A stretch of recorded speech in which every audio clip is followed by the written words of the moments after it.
Hello everyone, I welcome you all to the Infinity Vision platform. This session is all about giving you the in-depth knowledge of what physics JEE main paper was all about on 11th of April 2023 in first shift. अगर हम total physics की paper की बात करें, level of difficulty की बात करें in comparison to your chemistry as well as your mathematics, तो आप ये वाला पेपर आपका उतना डिफ़िकल्ट नहीं था. It ranges from moderate to easy के बीच में था. ठीक है. सो इनफैक्ट आपके जितने भी प्रीवियस सेशंस में जो पेपर आए हुए हैं मॉडरेट टू इजी के बीच में ही थे एज पर as physics is concern. So let us begin with our analysis part in which we'll be analyzing the 11th April paper. As you can see how many questions, the percentage of questions came from 12th as well as 11th. 11th standard से 44% questions आए थे and आपके 12th standard से 56% questions आए थे. So it doesn't mean कि आपको 11th को आप बिल्कुल नेगलेक्ट कर दे. समटाइम इस सेशंस में देखा गया है कि कभी 11th में ज़्यादा आ जाते हैं परसेंटेज एंड कभी 12th में ज़्यादा आ जाते हैं in comparison to your these two classes. Okay, so you have to follow all the chapters of 11th as well as 12th thoroughly. So you need not neglect any particular chapter. किसी भी chapter को आप neglect करने की जरूरत नहीं है. Specially जो भी आपके 11th एंड 12th स्टैंडर्ड से हॉट टॉपिक्स आपको प्रीवियस सेशंस में बताए गए थे वो सारे टॉपिक्स पे आपको स्टिक करना है. Okay, so moving to the next analysis part, as you can see how many percentage of question were easier and moderate and difficult. So 20% of the questions was easy and 76% of the questions were moderate and only 4% of the questions were difficult. So 20% questions were those questions which were direct from the NCERT और जो factual based questions थे, theoretical based questions थे, and moderate questions का percentage काफ़ी है, 76% इसका लगभग weightage है. ठीक है. And in comparison to these two other parameters.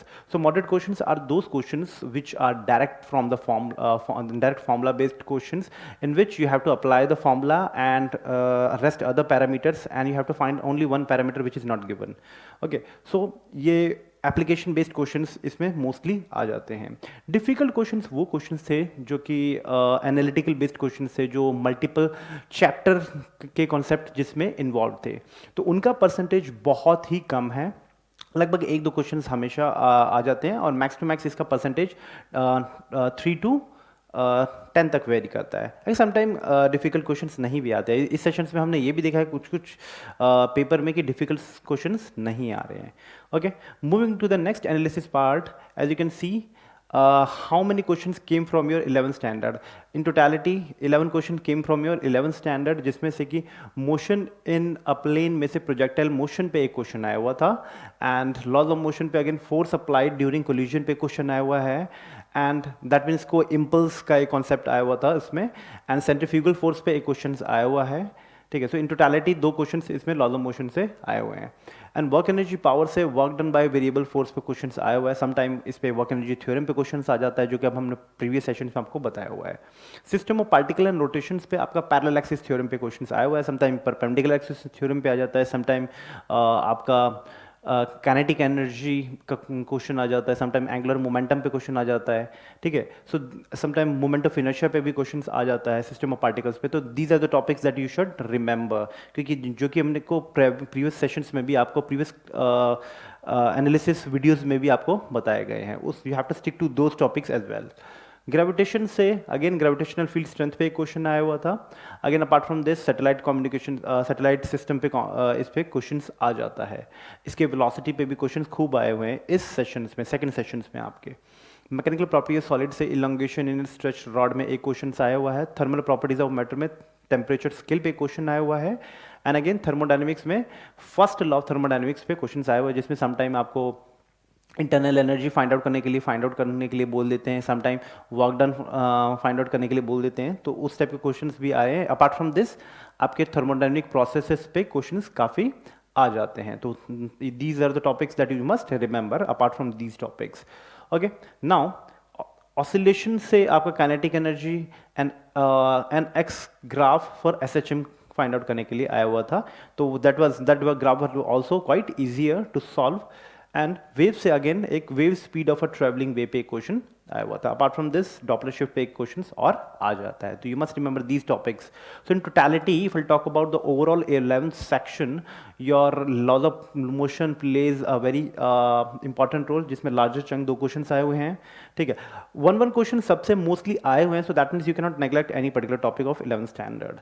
ग्रेविटेशंस पे हमेशा क्वेश्चंस आता है, इस सेशंस में भी, इनफैक्ट आपके प्रीवियस सेशंस में भी आपको बताया गया था कि ग्रेविटेशंस को यू कैन नॉट नेग्लेक्ट, तो इस पे क्वेश्चंस आता ही आता है, ठीक है।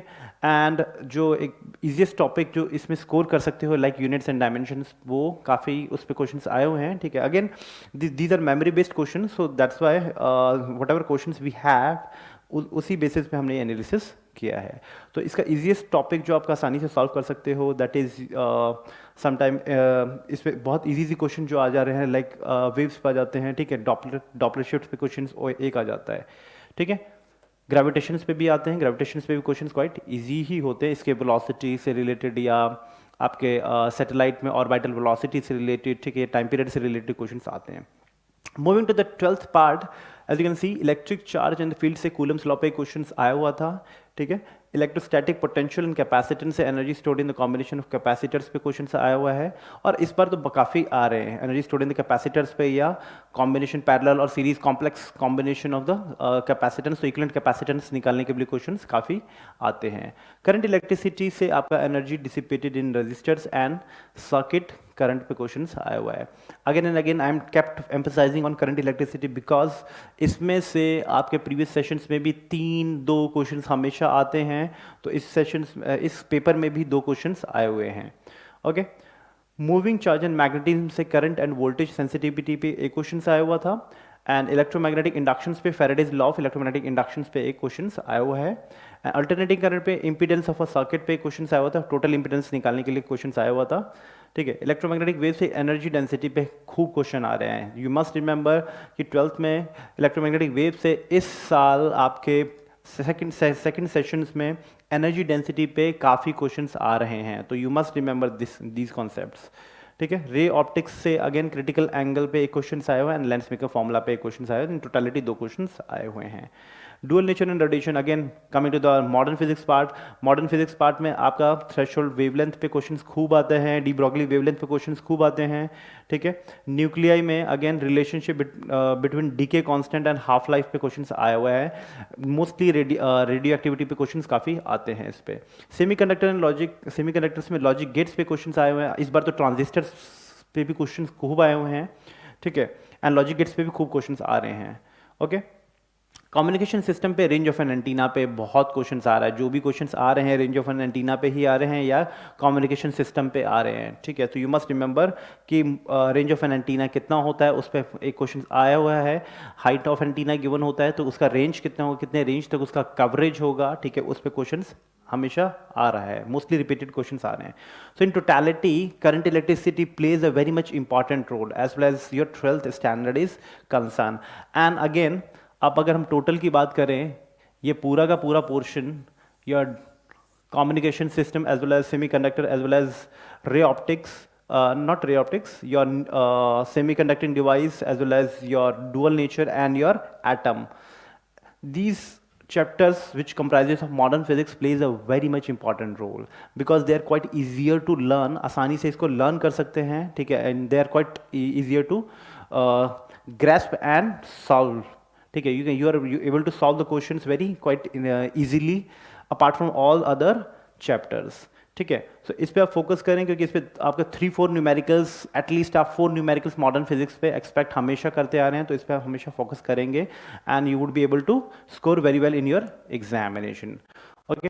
Moving to the conclusion part, you cannot neglect the hot topic of your 11th as well as 12th standard. So जितने भी आपके हॉट टॉपिक्स आपको बताए गए थे प्रीवियस सेशंस में, सेशन 1 में, सेशन 2 में, जितने भी आपके एग्जाम हुए हैं, ठीक है, तो उस जितने भी हॉट टॉपिक्स आपको हमने बताए हैं, इनफैक्ट अभी जो वीडियोस में भी आपको जो मैंने हॉट टॉपिक्स बताए हैं, उसी हॉट टॉपिक से क्वेश्चंस मोर और लेस आ ही रहे हैं, okay. So especially if you have a moderate level of preparations, so you can neglect the difficult question of the paper, जिसमें आपका जो difficulty level जिसका 4% इस पेपर का था, तो वो 4% questions आप आसानी से skip कर सकते हैं, okay. And don't miss out the less effort high scoring content like your modern physics, communication system, like your like 11th standard topic like your units and dimensions and 12th standard topic like your electromagnetic waves. So इन सब topics को आप आसान कभी भी miss out नहीं कर सकते हैं as far as your JEE preparation is concerned. Okay now last NCERT and exemplar questions पे आप आसानी से फोकस ज़रूर करें क्योंकि उन्हीं से रिलेटेड क्वेश्चंस थोड़ा बहुत मिक्सअप होके आ जाते हैं. इससे थोड़ा सा हायर स्टैंडर्ड के क्वेश्चंस आपके डिफिकल्ट क्वेश्चंस में आते हैं जिसका परसेंटेज बहुत कम है as I kept telling you. Okay so this is all about the analysis of the 11th April paper. Okay, I hope this session is of beneficial for you. Thank you.